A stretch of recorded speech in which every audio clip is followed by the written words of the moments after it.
Deep in the heart of the whispering woods, every tree has a story to tell, and every creature has a voice.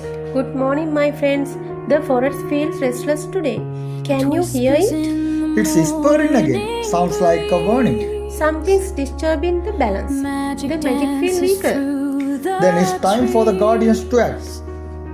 At the center of the pond stood the crystal of life, the heart of all the forest's magic. But its light was dimming. Oh no, if the crystal fades, the forest will fall silent forever. Then we will find what's stealing its light, no matter what. Even if it's a scale shadow monster. Every fear fades when friends stand together. A dark mist slithered through the forest, feeding on fear and silence. We are not afraid of you.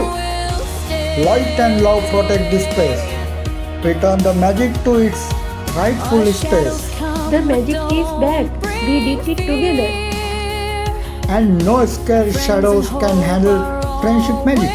The whispering woods will always be safe as long as we listen to each other. And to the forest's heart. The glow of peace in air.